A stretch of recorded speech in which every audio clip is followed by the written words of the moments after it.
Good morning students. कैसे हैं आप सब। हम संस्कृत सुरभि में कक्षा 7 का पाठ 8 गुरु गोविंद सिंह पढ़ेंगे और इनके विषय में जानेंगे कि ये कौन थे और इन्होंने हमारे समाज के लिए क्या क्या काम किया। तो चलिए शुरू करते हैं, पढ़ते हैं और इसका अर्थ समझते हैं। अष्टमः पाठः गुरु गोविंद सिंह। अष्टम पाठ गुरु गोविंद सिंह। छात्रा आचार्य नमस्कार। छात्र बोलते हैं आचार्य नमस्कार। कक्षा में आचार्य आ जाते हैं, छात्र उनको नमस्कार बोलते हैं। आगे देखिए। शिक्षिका उपविशन्तु सर्वे। शिक्षक बोलते हैं कि सभी बैठ जाइए। कुलदीप आर्य पूर्व धर्म रक्षणा काम वीर पुरुषाणाम विवेकानंद शिवाजी महाराणा प्रताप इत्यादीनां विषये श्रोतुं किंतु गुरु गोविंद सिंहस्य विषये न जानामि। कुलदीप बोलता है आर्य या महोदय पूर्व में जो धर्म के संरक्षण के लिए जिन वीर पुरुषों जैसे विवेकानंद, शिवाजी, महाराणा प्रताप इत्यादि के विषय में तो हमने सुना है, किंतु गुरु गोविंद सिंह के विषय में मैं नहीं जानता। प्रताप महोदय वयम गुरु गोविंद सिंहस्य चरित्रम ज्ञातुम इच्छामः। प्रताप बोलता है महोदय हम सबको गुरु गोविंद सिंह के चरित्र के विषय में जानने की इच्छा है। विनीतः श्रीमान तस्य चरित्रस्य किं वैशिष्ट्यम। विनीत बोलता है कि श्रीमान उनके चरित्र की क्या विशेषता है।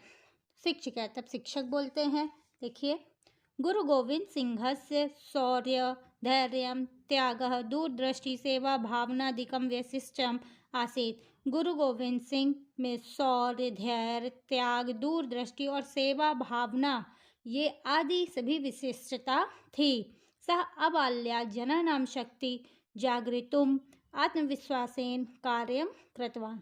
वह बचपन से ही लोगों में शक्ति जागृत करने की और जागृत करने के लिए पूरे आत्मविश्वास से कार्य किए। समाजं संस्कृतुम् अखंडतां स्थापयितुं धर्मे निष्ठां वर्धितुम् अहिर्निशं प्रयत्नं कृतवान्। समाज में संस्कार अखंडता स्थापित करने के लिए धर्मनिष्ठा को बढ़ाने के लिए उन्होंने दिन रात प्रयत्न किया। ऐसा सिंहस्य सिक्खा नाम धर्म गुरु आसीत। ये सिखों के धर्म गुरु थे। प्रतापा सिक्खा नाम के। प्रताप पूछता है सिख मतलब क्या। शिक्षक बोलते हैं सिख धर्मानुयायी सिक्खा। जो सिख धर्म का पालन करते हैं, सिख धर्म को मानते हैं, वह सिख कहलाते हैं। यथा जैन धर्मस्य तथा सिख धर्मस्य। जैसे जैन धर्म है वैसे ही सिख धर्म है। भारते बहवः धर्मा विकासम प्राप्ताः। भारत में बहुत से धर्मों का विकास हुआ। अतः सर्वे धर्मा समाना। अतः सभी धर्म समान हैं। तब आगे देखिए कुलदीप क्या बोलता है। कुलदीप किम गुरु गोविंद सिंह सिखस्य धर्म प्रवर्तकः। क्या गुरु गोविंद सिंह सिख धर्म के प्रवर्तक थे यानी संस्थापक थे। शिक्षक बोलते हैं गुरु नानकः एव सिख धर्मस्य प्रवर्तकः। गुरु नानक सिख धर्म के संस्थापक थे। प्रवर्तक में संस्थापक थे। सह एव तेषां प्रथमः गुरु आसीत्। वह सिखों के प्रथम गुरु थे। गुरु गोविंद सिंहस्य तु दसमः अंतिमश्च गुरु आसीत्। गुरु गोविंद सिंह 10वें और अंतिम गुरु थे। शिक्षिका 1666 तमे वर्षे कार्तिक शुक्ल सप्तम्यां तस्य जननम पटना नगरे अभवत्। उनका जन्म 1666 में कार्तिक शुक्ल सप्तमी को पटना नगर में हुआ। गुजरी तस्य माता महात्यागी समाज सेविका गुरु तेग बहादुर है तस्य पिता अस्तमाम। गुजरी उनकी माता थी। महान त्यागी समाज सेवक गुरु गोविंद तेग बहादुर सिंह जो थे इनके पिता थे। पिता इव गुरु गोविंद अपि समाज सेवा निरत आसीत्। पिता इनके जो पिता थे पिता इव गुरु गोविंद गुरु गोविंद अपि समाज सेवा निरत आसीत्। पिता भी गुरु गोविंद की तरह ही समाज सेवा में लगे हुए थे। कुलदीपा समाज सेवार्थम गुरु गोविंद किम कृतवान। कुलदीप बोलता है समाज सेवा के लिए गुरु गोविंद सिंह जी ने क्या कार्य किया। आगे देखिए शिक्षिका तस्मिन् समये भारतीय संस्कृते विनाशकस्य क्रूरस्य मुगल शासकस्य औरंगजेबस्य शासनमासीत्। अर्थात उस समय, तस्मिन् समय मतलब उस समय भारतीय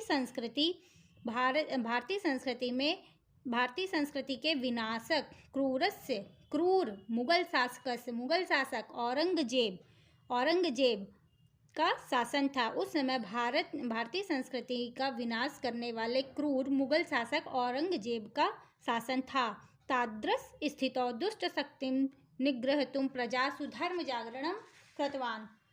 तादृश स्थितौ दुष्ट शक्ति, उस समय जो दुष्ट शक्ति स्थित थी उससे निजात में निग्रहतुं मीन्स निजात पाने के लिए धर्म जागरण का कार्य किया। पीड़ायमाना नाम जननाम संगठन रचितवान। पीड़ित लोगों का एक संगठन बनाया। सामान्य जनानाम विचारेषु परिवर्तन मानितवान। आत्मविश्वासं च जनयितुं प्रोत्साहन दत्तवान। सामान्य जनों के विचार में परिवर्तित किया और आत्मविश्वास जगाया तथा और जनितुम प्रोत्साहन और लोगों में प्रोत्साहन की भावना पैदा की। देशहिताय आत्मरक्षणाय च खड्गम धारितुम इति आदिष्टवान। देश हित की रक्षा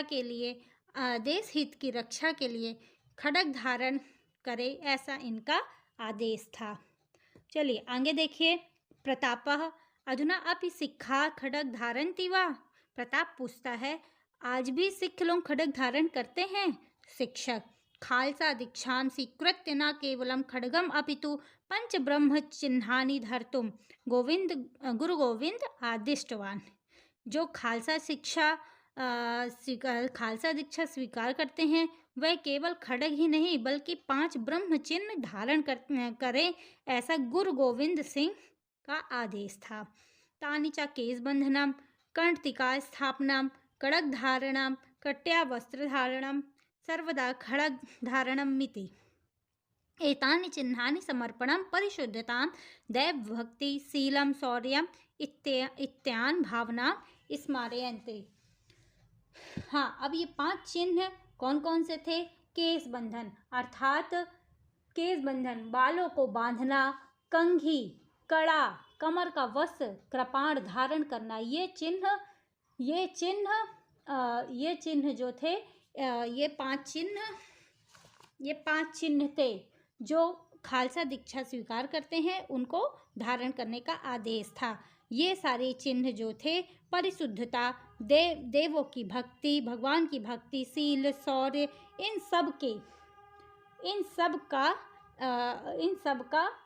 इन सब आदि के भावों को स्मरण कराते हैं।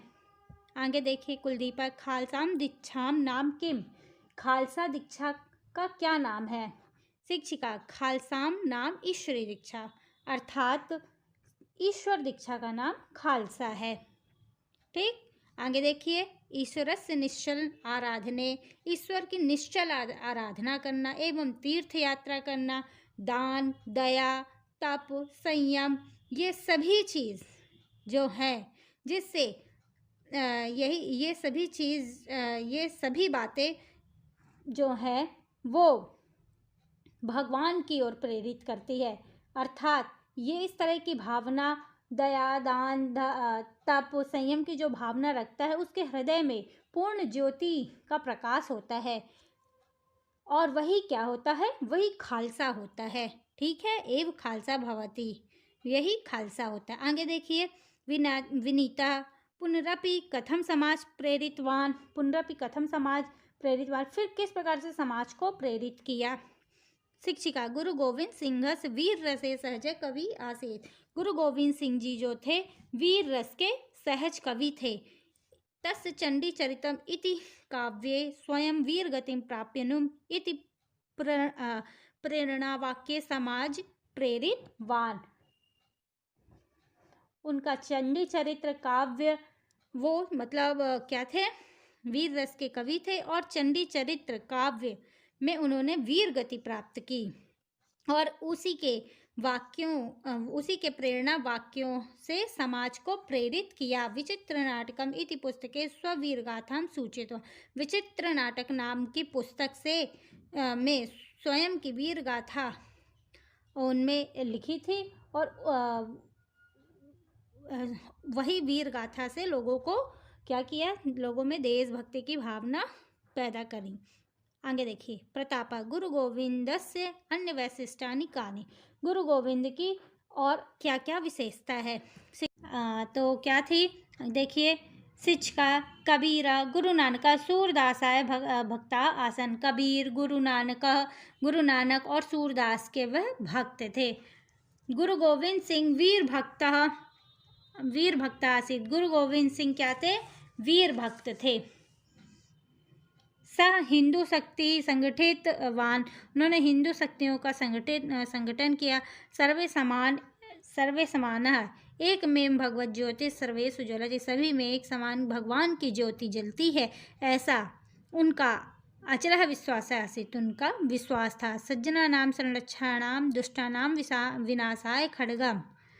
सज्जनों की रक्षा के लिए और दुष्टों के विनाश के लिए खड्गम गृहीत्वा युद्धम कुरु। खड्ग धारण करके उन्होंने युद्ध किया और खड्गस्य जयस्तु, तलवार की जय हो, खड्ग की जय हो, ऐसा निनाद करके, ऐसा उच्चारण करते हुए उन्होंने बहुत से युद्ध किए।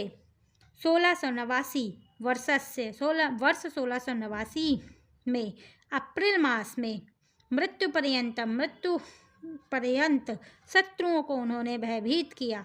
तेसाम हृदयेषु, उनके हृदय में कंपनम जानित, उनके शत्रुओं के हृदय में अपना डर पैदा रखा। हिंदू धर्मश्च संरक्षितवान, और उन्होंने अंत समय तक हिंदू धर्म का संरक्षण किया। आगे देखिए, विनीता तस्य मुक्ति कदा अभवत्। उनकी मुक्ति कब हुई। शिक्षिका गुरु गोविंद सिंह से तमे वयसी 1708 तमे वर्षे। गुरु गोविंद सिंह 42वीं ईस्वी में 1708 में वर्ष 1708 में अक्टूबर माह के 7वीं तारीख को महाराष्ट्र के नांदेड़ प्रांत में मुक्ति प्राप्त की। तस्य उद्घोष स्मरामः, उनका उद्घोष को याद करिए। वाहे गुरु जी का खालसा, वाहे गुरु जी की फतेह। खालसा ईश्वरी भवति, ईश्वरस्य विजय निश्चित भवति, ईश्वरस्य विजय निश्चित भवति। तो ये था इस पाठ का हिंदी अनुवाद। आपको समझ में आ गया होगा। Thank you.